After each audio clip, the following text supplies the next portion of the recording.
नमस्कार, आप देख रहे हैं प्राइम टीवी की खास पेशकश 24 का दंगल और किसका मंगल। मैं हूं आपके साथ मुस्कान अजमानी।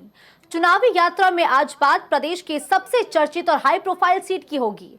इस सीट का इतिहास जितना सुनहरा है, वर्तमान उससे कहीं ज्यादा दिलचस्प है। नवाबों के इस शहर में इस समय राजनीति गरमाई हुई है। बीजेपी ने लोकसभा चुनाव के लिए रामपुर संसदीय सीट से घनश्याम सिंह लोधी को चुनावी मैदान में उतार दिया है। रामपुर में बीते उपचुनाव में उन्होंने भाजपा के टिकट पर चुनाव लड़ा और जीत भी हासिल की थी और सांसद बने थे। ऐसे में माना जा रहा है कि भाजपा ने जातीय समीकरणों को साधते हुए इस प्रत्याशी का चयन एक बार फिर से 2024 के चुनावी मैदान के लिए किया है।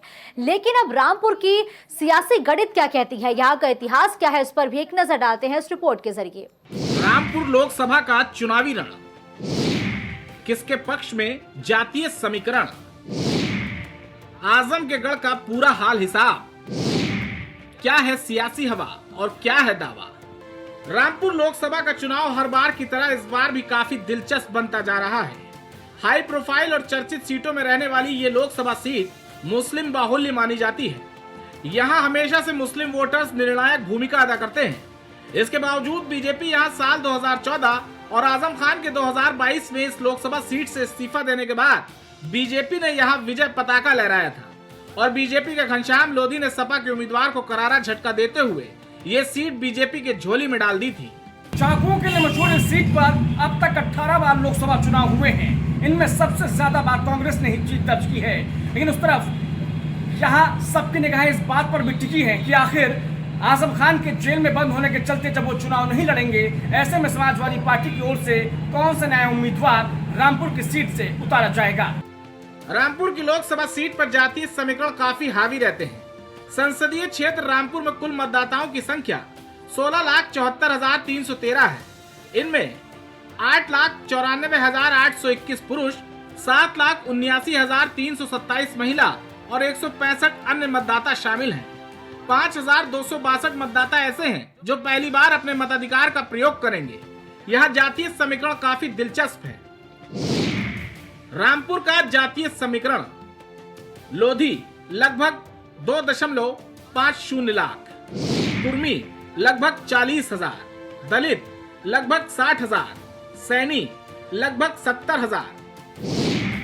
मुस्लिमों की कितनी हिस्सेदारी, लगभग 2 लाख पठान, लगभग 1.50 लाख अंसारी, लगभग 1.50 लाख तुर्क।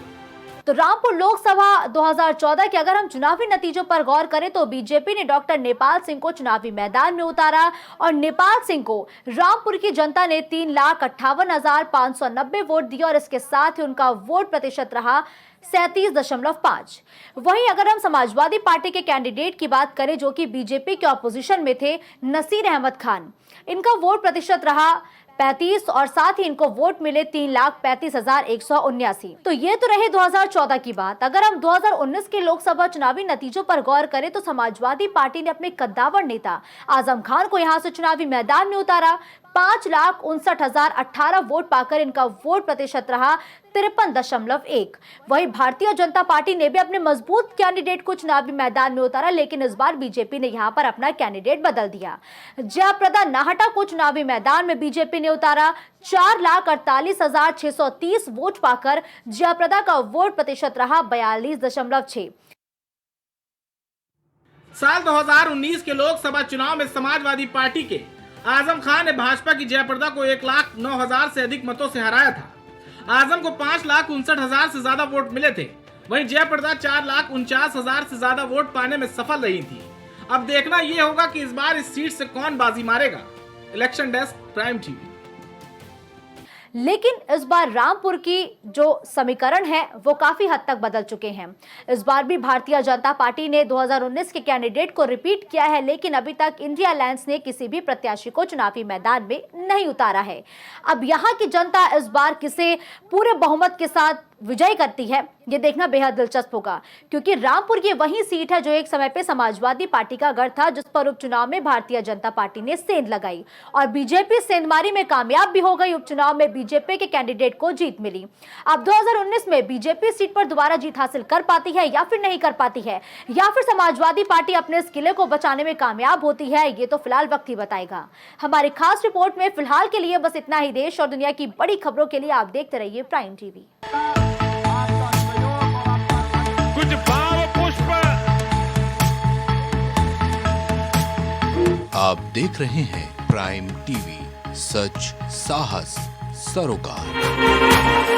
प्रधानमंत्री श्री नरेंद्र मोदी का संकल्प है कि देश का हर नागरिक पोषित, सशक्त और समर्थ बने। जब पूरा विश्व इस सदी की सबसे बड़ी महामारी कोविड-19 से जूझ रहा था, उस दौरान प्रधानमंत्री श्री नरेंद्र मोदी जी के नेतृत्व में भारत सरकार ने प्रधानमंत्री गरीब कल्याण अन्न योजना का संचालन कर देश के गरीबों की खाद्य सुरक्षा सुनिश्चित की। इसी संवेदनशीलता को जारी रखते हुए आज 80 करोड़ से भी ज्यादा लोगों को मुफ्त अनाज दिया जा रहा है। सभी को अनाज, पोषित समाज। हरी कृपा रामबाण तेल इस्तेमाल करने का क्या प्रभाव पड़ा? मैम, हमने टीवी पे ऐड देखा रामबाण तेल का, तो उसको मैं बच्चों से कह के मंगवाया। मेरे घुटनों में दर्द काफ़ी देरों से रहती थी। फिर उसको मैं 10-15 दिन इस्तेमाल किया। उसके बाद मेरे को काफ़ी राहत महसूस हुई।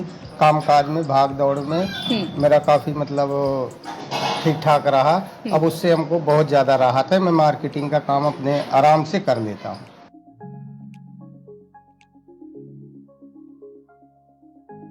सजेगी